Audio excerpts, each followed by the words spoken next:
जो व्यक्ति मूर्खों का सम्मान नहीं करता है, बुद्धिमान का आदर करता है, विवेकवान की संगत करता है, मूर्खों से दोस्ती भी नहीं करता है, मूर्खों से रिश्तेदारी भी नहीं जोड़ता है।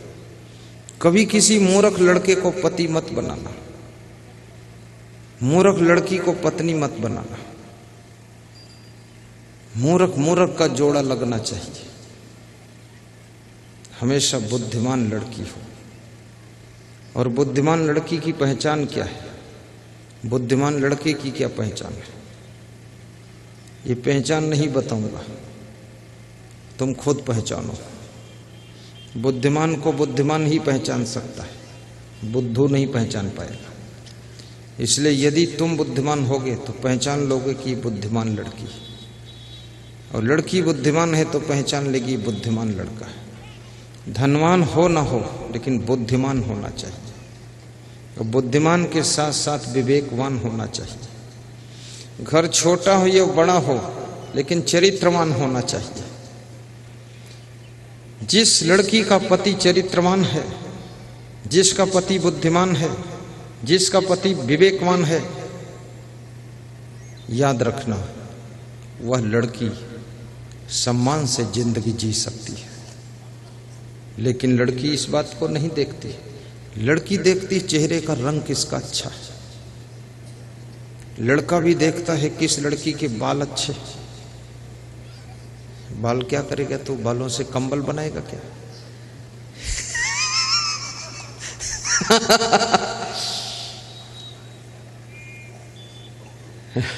लड़की भी देखती इसका देखने में सुंदर है चेहरा, तो चेहरे को क्या करेगी, उसको चाटेगी। तो चेहरे में सब पसीना है, गंध है, बदबू है, क्या करना चेहरे से।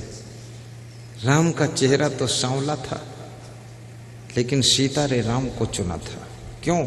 क्योंकि राम बुद्धिमान थे, राम विवेकवान थे, राम चरित्रवान थे, राम गुणवान थे, राम महान थे। 100 बात की एक बात, राम भगवान थे। इसलिए सीता ने उनको अपना पति बनाया था।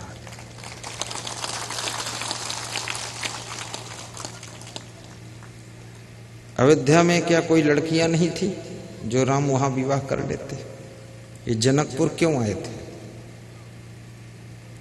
क्योंकि राम को गुणवान पत्नी चाहिए।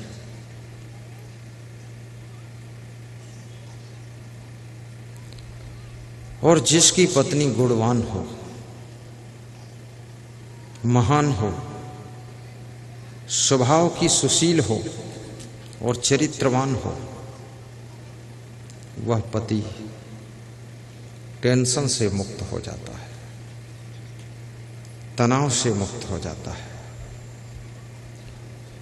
इसलिए नारियों को चाहिए कि चरित्रवान बने, गुणवान बने। हमारे पास में कन्नौज का एक परिवार आया, कन्नौज जिला है उत्तर प्रदेश में। तो उसका पति बहुत कम बोलता था, पत्नी पूरा बोलती थी। तो पत्नी ने कहा कि गुरुजी, हमारे घर में गरीबी बहुत है। तो मैंने कहा तुम्हारे घर में कोई बुद्धिमान है? बोले बुद्धिमान है कि नहीं ये तो नहीं मैं बता सकती हूँ, लेकिन इतना बता सकती हूँ मूर्ख तो है। कितने मूर्ख हैं? बोले पूरा घर मूर्ख है। हमने कहा तुम? बोले सब मूर्खों के बीच में मैं भी मूर्ख ही हूं, तो गरीबी तो रहेगी। उसने कहा मुझे बहुत दुख होता है, आपका प्रवचन हम सुनते हैं 3 साल से मोबाइल के यूट्यूब में। कुछ कुछ फर्क पड़ना शुरू हुआ है, कुछ कुछ मूर्खता दूर होना शुरू हो गई है, कुछ कुछ चरित्र सुधरना शुरू हुआ है। क्या सुधार हुआ है? बोले पति जी ने सब नशा छोड़ दिया है और मैंने गुस्सा छोड़ दिया है। पति का नशा और पत्नी की गुस्सा पूरे घर को जीरो पर खड़ा कर देती है। ये गुस्सा भी नशा से कम नहीं, और ये नशा बेहोश करता है आपको। बुद्धिमान व्यक्ति, विवेकवान व्यक्ति नशा छोड़ देता है। पैसे कमाना आसान है, लेकिन पैसे बचाना बहुत कठिन है।